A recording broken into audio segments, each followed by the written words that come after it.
ಓಂ ಶಾಂತಿ. ಇಂದಿನ ನಮ್ಮ ಚರ್ಚೆಗೆ ಎಲ್ಲರಿಗೂ ಸ್ವಾಗತ. ಇಂದು ನಾವು ಡಿಸೆಂಬರ್ 18, 2025ರ ಮುರಳಿಯ ಬಗ್ಗೆ ಆಳವಾಗಿ ಚರ್ಚೆ ಮಾಡಲಿದ್ದೇವೆ. ಇದರ ಕೇಂದ್ರ ವಿಷಯ ಇದೆಯಲ್ಲ, ಅದು ತುಂಬಾ ಆಕರ್ಷಕವಾಗಿದೆ. ನಿರಾಕಾರ ದೇಹಾತೀತ ಪರಮಾತ್ಮನು ನಮ್ಮನ್ನು ಶೃಂಗರಿಸಲು ಬಂದಿದ್ದಾನೆ ಅನ್ನೋ ಕಲ್ಪನೆ. ಶೃಂಗಾರ ಅಂತಕ್ಷಣ ನಮ್ಮ ಮನಸ್ಸಿಗೆ ಬರೋದೇ ಬೇರೆ, ಅಂದ್ರೆ ಅಲಂಕಾರ, ರೂಪ, ಭೌತಿಕ ಜಗತ್ತು.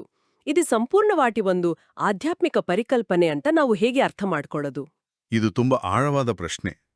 ಮುರಳಿಯಲ್ಲಿ ಈ ಪದವನ್ನ ಬಳಸೋದೇ ನಮ್ಮ ಗಮನ ಸೆಳೆಯೋಕೆ. ಆದರೆ ತಕ್ಷಣವೇ ಅದರ ಅರ್ಥವನ್ನು ಸ್ಪಷ್ಟಪಡಿಸ್ತಾರೆ. ಇದು ಬಣ್ಣ, ಬಟ್ಟೆ ಅಥವಾ ನಾವು ಹಾಕ್ಕೊಳ್ಳೋ ಆಭರಣಗಳ ಶೃಂಗಾರ ಅಲ್ಲ. ಬದಲಿಗೆ ಇದು ಆತ್ಮದ ಶೃಂಗಾರ.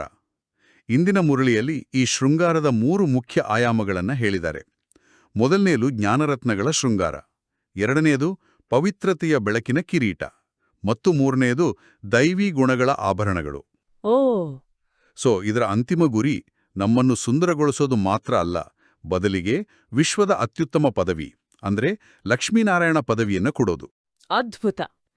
ಮುರಳಿಯಲ್ಲಿ ತಂದೆ ಸದಾ ಶೃಂಗಾರಗೊಂಡಿರಿ ಅಂತಾರೆ. ಇದು ಒಮ್ಮೆ ಮಾಡಿ ಮುಗ್ಸೋ ಕೆಲ್ಸ ಅಲ್ಲ, ಬದಲಿಗೆ ಒಂದು ನಿರಂತರ ಸ್ಥಿತಿ ಅಲ್ವಾ? ಹೌದು ಹೌದು. ಅಂದ್ರೆ ಜ್ಞಾನ ಬರೀ ನಮ್ಮ ಬುದ್ಧಿಯಲ್ಲಿ ಉಳಿದೆ, ನಮ್ಮ ಪ್ರತಿಯೊಂದು ಕೆಲಸದಲ್ಲಿ, ಮಾತಿನಲ್ಲಿ ಕಾಣಿಸ್ಬೇಕು ಅಂತ. ಮುರಳಿಯಲ್ಲಿ ಇದನ್ನ ಸೇವೆಗೆ ಎವರ್ ರೆಡಿ ಆಗಿರೋದಕ್ಕೆ ಜೋಡಿಸಿದ್ದಾರೆ. ಈ ಸಿದ್ಧತೆ ಅಂದ್ರೆ ಕೇವಲ ಲಭ್ಯವಿರುವುದು ಮಾತ್ರನಾ, ಅಥವಾ ಅದಕ್ಕಿಂತ ಏನಾದ್ರೂ ಆಳವಾದ ಮಾನಸಿಕ ಸ್ಥಿತಿ ಇದೆಯಾ? ಖಂಡಿತವಾಗಿಯೂ ಇದು ಅದಕ್ಕಿಂತ ತುಂಬಾ ಆಳವಾದದ್ದು. ಎವರ್ ರೆಡಿ ಅಂದ್ರೆ ಯಾರಾದರೂ ಸೇವೆಗೆ ಕರೆದಾಗ ಸರಿ ಬರ್ತೀನಿ ಅನ್ನೋದು ಮಾತ್ರ ಅಲ್ಲ. ಆಕ್ಚುಲಿ ಇದು ಮನಸ್ಸಿನ ಒಂದು ಉತ್ಸಾಹ, ಉಲ್ಲಾಸದ ಸ್ಥಿತಿ. ಯಾವುದೇ ಜವಾಬ್ದಾರಿಯನ್ನ ಹೊರೆ ಅಂತ ಭಾವಿಸ್ದೆ ಅದನ್ನೊಂದು ಅವಕಾಶ ಅಂತ ತಿಳ್ಕೊಂಡು ಖುಷಿಯಿಂದ ಮಾಡೋದು. ಸರಿ ಸರಿ. ಮುರಳಿಯಲ್ಲಿ ಇದನ್ನ ಫಾಲೋ ಫಾದರ್ ತತ್ವದ ಜೊತೆ ಇನ್ನಷ್ಟು ಸ್ಪಷ್ಟಪಡಿಸ್ತಾರೆ. ಹೌದು, ಫಾಲೋ ಫಾದರ್ ಅಂದ್ರೆ ನಿರಾಕಾರ ಶಿವ ತಂದೆಯನ್ನ ನೆನಪಿನಲ್ಲಿ ಮತ್ತು ಸಾಕಾರ ಬ್ರಹ್ಮ ತಂದೆಯನ್ನ ಕರ್ಮದಲ್ಲಿ ಅನುಸರಿಸೋದು. ಇದು ಒಂದು ರೀತಿ ಡಬಲ್ ಪ್ರಾಸೆಸ್ ಇದ್ದಾಗೆ ಅಲ್ವಾ? ಹೌದು. ಶಕ್ತಿಗಾಗಿ ನಿರಾಕಾರ ಮೂಲ ಮತ್ತು ಕ್ರಿಯೆಗಾಗಿ ಸಾಕಾರ ಉದಾಹರಣೆ. ಈ ಬ್ಯಾಲೆನ್ಸ್ ತುಂಬಾ ಮುಖ್ಯ ಅನ್ಸುತ್ತೆ. ನೀವು ಸರಿಯಾಗಿ ಹೇಳಿದ್ರಿ. ಇದೇ ಪರಿಪೂರ್ಣ ಕರ್ಮಯೋಗಿ ಸ್ಥಿತಿ.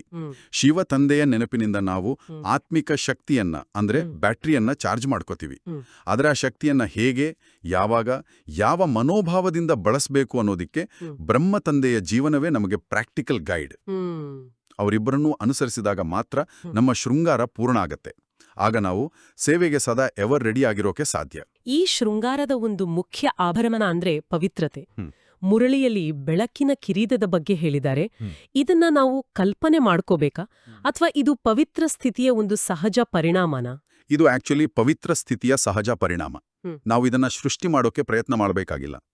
ಯಾವಾಗ ಆತ್ಮ, ಮನಸ್ಸು, ಮಾತು, ಕರ್ಮ, ಸಂಬಂಧ, ಸಂಪರ್ಕ ಎಲ್ಲದರಲ್ಲೂ ಸಂಪೂರ್ಣ ಪವಿತ್ರ ಆಗುತ್ತೋ, ಆಗ ಒಂದು ರೀತಿ ಆಧ್ಯಾತ್ಮಿಕ ಆಭಾ ಅಥವಾ ಆರಾ ಸಹಜವಾಗಿ ರಚನೆ ಆಗುತ್ತೆ. ಓ ಹಾಗಾ.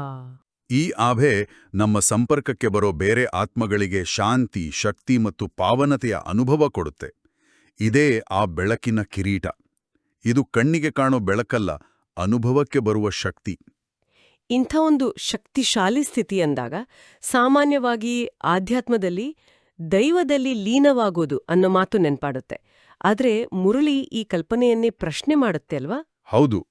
ತಂದೆ ತುಂಬಾ ಸ್ಪಷ್ಟವಾಗಿ ಹೇಳ್ತಾರೆ, ನೀವು ಲೀನವಾಗಬೇಕಿಲ್ಲ. ಆತ್ಮ ಅನ್ನೋದು ಅವಿನಾಶಿ, ಒಂದು ಚೈತನ್ಯ ನಕ್ಷತ್ರ. ಅದು ಹೇಗೆ ಲೀನಾಗೋಕ್ ಸಾಧ್ಯ? ನಿಜ. ಪರಮಾತ್ಮ ಜ್ಞಾನಸಾಗರ. ಅವರು ನಮ್ಮನ್ನ ತಮ್ಮಲ್ಲಿ ಲೀನ ಮಾಡ್ಕೊಳಕ್ ಬಂದಿಲ್ಲ, ಬದಲಿಗೆ ನಮ್ಮನ್ನ ತಮ್ಮ ಸಮಾನ ಮಾಸ್ಟರ್ ಜ್ಞಾನಸಾಗರ ಮಾಡೋಕ್ ಬಂದಿದ್ದಾರೆ. ಅಂದ್ರೆ ಭಕ್ತಿ ಮಾರ್ಗದ ಗುರಿ ಮುಕ್ತಿ, ಆದ್ರೆ ಜ್ಞಾನ ಮಾರ್ಗದ ಗುರಿ ಜೀವನ್ಮುಕ್ತಿ. ಕರೆಕ್ಟ್. ತಂದೆ ನಮ್ಮ ಬುದ್ಧಿಯನ್ನೋ ಪಾತ್ರೆಯಲ್ಲಿ ಜ್ಞಾನ ತುಂಬಿ ನಮ್ಮನ್ನ ಸಶಕ್ತರನ್ನಾಗಿ ಮಾಡ್ತಾರೆ, ಶೂನ್ಯರನ್ನಾಗಿ ಮಾಡೋಲ್ಲ. ಪರಮಾತ್ಮನ ಸ್ವಭಾವದ ಬಗ್ಗೆ ಮುರಳಿಯಲ್ಲಿ ಒಂದು ಸುಂದರವಾದ ಕಾವ್ಯಾತ್ಮಕವಾದ ಮಾತು ಬರುತ್ತೆ. ನಾನು ರೂಪವೂ ಹೌದು, ವಸಂತವೂ ಹೌದು ಅಂತ. ಇದು ಅವರ 2 ಪಾತ್ರಗಳನ್ನ ಸೂಚಿಸುತ್ತೆ ಅನ್ಸುತ್ತೆ. ಖಂಡಿತ.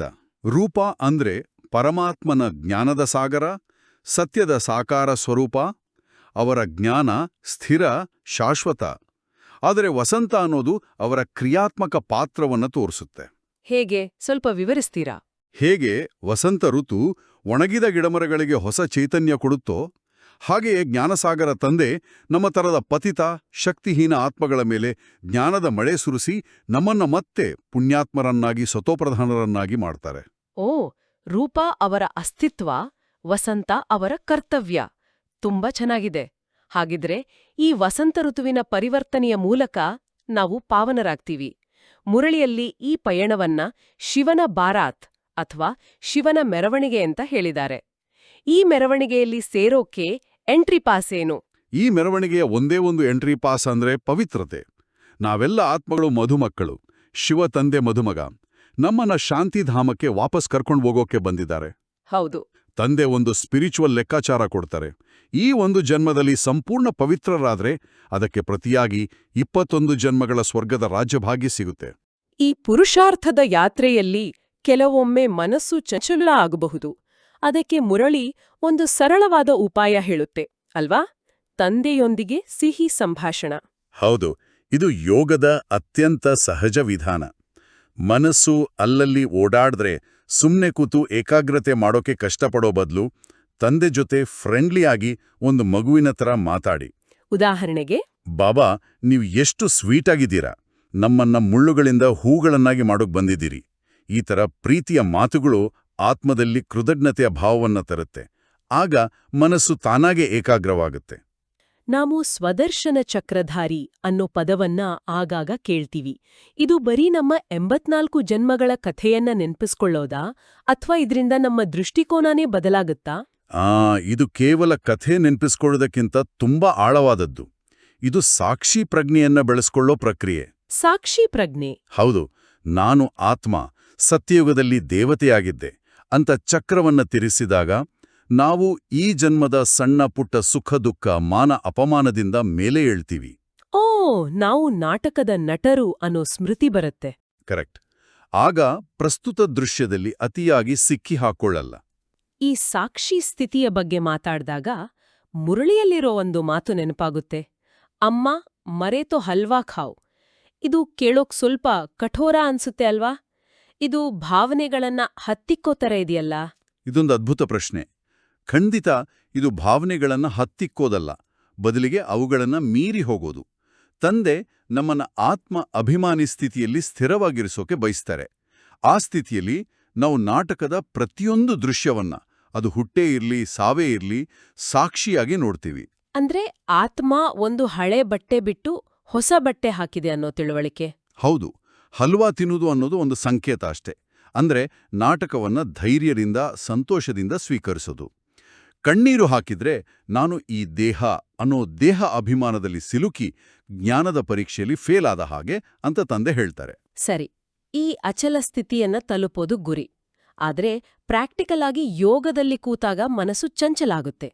ಇದಕ್ಕೊಂದು ಉದಾಹರಣೆ ಇದೆ ಮುರಳಿಯಲ್ಲಿ. ಅಯಸ್ಕಾಂತ ಮತ್ತು ತುಕ್ಕು ಹಿಡಿದ ಸೂಜಿ. ಹೌದು. ಇಲ್ಲಿ ತಪ್ಪು ಅಯಸ್ಕಾಂತದಲ್ಲಲ್ಲ, ಅಂದ್ರೆ ಪರಮಾತ್ಮನಲ್ಲಲ್ಲ, ಸೂಜಿಯಲ್ಲಿದೆ ಅಂತಾರೆ. ಹಾಗಿದ್ರೆ ನಮ್ಮ ಆತ್ಮಕ್ಕೆ ಹಿಡಿದಿರೋ ಈ ತುಕ್ಕು ಯಾವುದು? ಈ ತುಕ್ಕು ಬೇರೇನೂ ಅಲ್ಲ. ದ್ವಾಪರಯುಗದಿಂದ ನಾವು ಕೂಡಿಟ್ಟಿರೋ ವ್ಯರ್ಥ ಸಂಕಲ್ಪಗಳು, ಕೆಟ್ಟ ಅಭ್ಯಾಸಗಳು, ದೇಹಾಭಿಮಾನ. ಈ ಎಲ್ಲ ನೆಗೆಟಿವ್ ಭಾವನೆಗಳೇ ಆ ತುಕ್ಕು. ಯೋಗ ಅಂದ್ರೆ ಬರೀ ಕೂತು ನೆನಪು ಮಾಡೋದಲ್ಲ. ದಿನವಿಡೀ ಜ್ಞಾನದ ಚಿಂತನೆಯಿಂದ ಈ ತುಕ್ಕನ್ನ ನಿಧಾನವಾಗಿ ತೆಗೆದುಹಾಕೋದೇ ನಿಜವಾದ ಯೋಗ. ಆತ್ಮ ಎಷ್ಟು ಕ್ಲೀನ್ ಆಗುತ್ತೋ ಅಯಸ್ಕಾಂತದ ಕಡೆಗೆ ಅಷ್ಟು ಸುಲಭವಾಗಿ ಆಕರ್ಷಿತವಾಗುತ್ತೆ. ಎಕ್ಸಾಕ್ಟ್ಲಿ. ಆಗ ಪ್ರಯತ್ನ ಹಾಕಿ ಏಕಾಗ್ರತೆ ಮಾಡಬೇಕಾಗಿಲ್ಲ, ಅದು ತಾನಾಗೇ ಆಗುತ್ತೆ. ಹಾಗಿದ್ರೆ ನಾವು ಈ ತುಕ್ಕನ್ನ ತೆಗೆದ ಹಾಗೆ ನಾವು ಆಧ್ಯಾತ್ಮಿಕವಾಗಿ ದಿವಾಳಿ ಸ್ಥಿತಿಯಿಂದ ಸಮೃದ್ಧ ಸ್ಥಿತಿಯ ಕಡೆಗೆ ಹೋಗ್ತೀವಿ ಅಂತಾನಾ? ಖಂಡಿತ. ತಂದೆ ನಮ್ಮ ಪೂರ್ತಿ ಕಥೆಯನ್ನೇ ನೆನಪಿಸ್ತಾರೆ. ಸತ್ಯುಗದಲ್ಲಿ ನಾವು ಸರ್ವಗುಣ ಸಂಪನ್ನ, 16 ಕಲಾ ಸಂಪೂರ್ಣ, ಅಂದ್ರೆ 100% ಸಾಲ್ವೆಂಟ್ ಆಗಿದ್ವಿ. ನಮ್ಮ ಸ್ಪಿರಿಚುವಲ್ ಬ್ಯಾಂಕ್ ಅಕೌಂಟ್ ಫುಲ್ ಇತ್ತು. ಹೌದು. ಆಮೇಲೆ 84 ಜನ್ಮಗಳಲ್ಲಿ ಎಲ್ಲವನ್ನೂ ಖರ್ಚು ಮಾಡಿ ಕಲಿಯುಗದ ಕೊನೆಗೆ ಸಂಪೂರ್ಣ ದಿವಾಡಿ ಅಂದ್ರೆ ಇನ್ಸಾಲ್ವೆಂಟ್ ಆದ್ವಿ. ಈಗ ಸಂಗಮ ಯುಗದಲ್ಲಿ ತಂದೆ ನಮ್ಮನ್ನ ಜ್ಞಾನದಿಂದ ಮತ್ತೆ ಶ್ರೀಮಂತರನ್ನಾಗಿ ಮಾಡ್ತಿದ್ದಾರೆ. ಇಡೀ ಚರ್ಚೆಯನ್ನ ನೋಡಿದಾಗ ಇವತ್ತಿನ ಮುರಳಿ ಆತ್ಮದ ಶೃಂಗಾರದ ಒಂದು ಪರ್ಫೆಕ್ಟ್ ಗೈಡ್ ಇದ್ದಾಗೆ ಇದೆ. ಹಾಗಿದ್ರೆ ಧಾರಣೆಗಾಗಿರೋ ಮುಖ್ಯ ಅಂಶಗಳನ್ನ ನೋಡೋಣ. ಇವತ್ತಿನ ಮುರಳಿಯಿಂದ ಧಾರಣೆಗಾಗಿ 2 ಮುಖ್ಯ ಅಂಶಗಳಿವೆ. ಮೊದಲನೇದು ಸ್ವದರ್ಶನ ಚಕ್ರವನ್ನ ತಿರುಗಿಸ್ತಾ ನಮ್ಮ ಪಾಪಗಳನ್ನ ಭಸ್ಮ ಮಾಡಬೇಕು. ಮತ್ತೆ ಯಾವುದೇ ಪರಿಸ್ಥಿತಿಯಲ್ಲಿ ಕಣ್ಣೀರು ಹಾಕದೆ ಅಚಲವಾಗಿರಬೇಕು. ಸರಿ. ಎರಡನೇದಾಗಿ, ಇದು ವಾನಪ್ರಸ್ಥಾವಸ್ಥೆಯ ಸಮಯ. ಸೊ ಈ ಹಳೇ ಜಗತ್ತಿನಲ್ಲಿ ತುಂಬ ಸಿಂಪಲ್ ಆಗಿರಬೇಕು. ನಮ್ಮ ನಿಜವಾದ ಗುರಿ ಮನೆಗೆ ವಾಪಸ್ ಹೋಗೋದು. ಆತ್ಮವನ್ನ ಪಾವನ ಮಾಡೋದ್ರ ಮೇಲೆ ಫೋಕಸ್ ಇರಬೇಕು. ಇವತ್ತಿನ ವರದಾನ ಕೂಡ ಇದನ್ನೇ ಹೇಳುತ್ತೆ. ಸದಾ ಹೊಂದಿಕೊಳ್ಳುವ ವಿಶೇಷತೆಯಿಂದ ಯಶಸ್ವಿ ಮೂರ್ತಿಗಳಾಗಿ. ನಿಜವಾದ ಬಂಗಾರ ಸುಲಭವಾಗಿ ಬಗ್ಗತ್ತೆ ಅಂತಾರಲ್ಲ, ಹಾಗೆ. ಹೌದು, ಯಾರು ಬಾಗುತ್ತಾರೋ ಅವರೇ ಎಲ್ಲರ ಹೃದಯ ಗೆಲ್ತಾರೆ. ಇವತ್ತಿನ ಸ್ಲೋಗನ್ ಕೂಡ ಇದನ್ನೇ ಹೇಳುತ್ತೆ. ಎಲ್ಲಿ ಸರ್ವಶಕ್ತಿಯೊಳಿದೆಯೋ ಅಲ್ಲಿ ನಿರ್ವಿಘ್ನ ಯಶಸ್ಸು ಜೊತೆಗಿರುತ್ತದೆ. ಅಂದ್ರೆ ಸರ್ವಶಕ್ತಿವಂತ ತಂದೆ ಜೊತೆಗಿದ್ರೆ ಯಶಸ್ಸು ನಮ್ಮದೇ. ಖಂಡಿತ. ಇವತ್ತಿನ ಇಡೀ ಚರ್ಚೆಯನ್ನ ನಾವು ಶೃಂಗಾರ್ ಅನ್ನೋ ಒಂದೇ ಪದದಲ್ಲಿ ಹಿಡಿದಿಡ್ಬೋದು ಅನ್ಸುತ್ತೆ. ಅದ್ಭುತವಾದ ಯೋಚನೆ. ಹಾಗಿದ್ರೆ ಶುರು ಮಾಡೋಣ.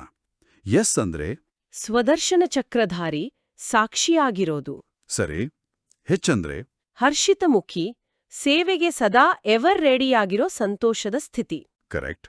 ಆರಂದ್ರೆ ರುಹಾನಿ ಅಂದ್ರೆ ಆಧ್ಯಾತ್ಮಿಕ ಓದಿನಿಂದ ನಮ್ಮ ರಾಜ ಪದವಿಯನ್ನ ಶ್ರೇಷ್ಠಗೊಳಿಸೋದು. ಸೂಪರ್.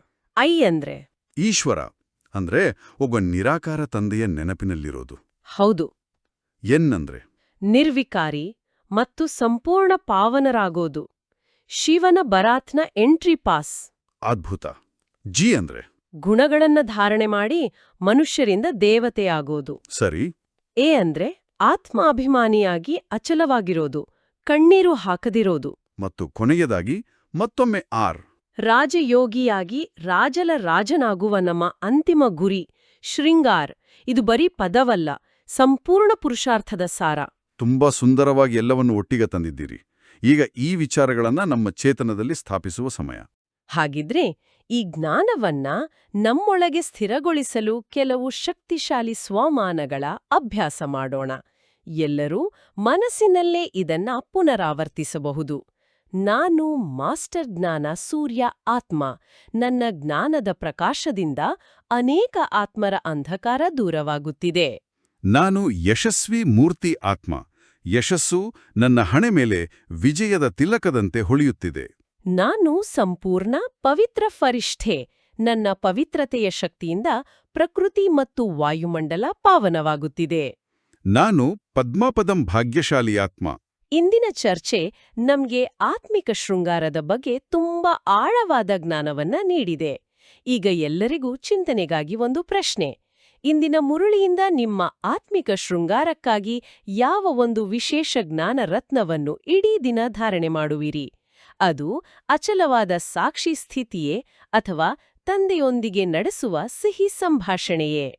ನೆನಪಿಡಿ, ಪ್ರತಿದಿನ ಮುರಳಿಯನ್ನ ಓದೋದು ಮತ್ತು ಚಿಂತನೆ ಮಾಡೋದೇ ಆತ್ಮದ ನಿಜವಾದ ಭೋಜನ ಮತ್ತು ಶೃಂಗಾರ. ಮೀಠೆ ಮೀಠೆ ಸಿಕ್ಕಿಲಧೆ ಬಚ್ಚೋಂ ಪ್ರತಿ ಮಾತ್ ಪಿತಾ ಬಾಪ್ ದಾದರವರ ನೆನಪು, ಪ್ರೀತಿ ಹಾಗೂ ಸುಪ್ರಭಾತ್. ರುಹಾನಿ ತಂದೆಗೆ ರುಹಾನಿ ಮಕ್ಕಳ ನಮಸ್ತೆ. ರುಹಾನಿ ಮಕ್ಕಳಿಗೆ ರುಹಾನಿ ಮಾತ್ಪಿತಾ ಬಾಪ್ ದಾದಾರವರ ನೆನಪು, ಪ್ರೀತಿ, ಸುಪ್ರಭಾತ ಹಾಗೂ ನಮಸ್ತೆ. ಓಂ ಶಾಂತಿ.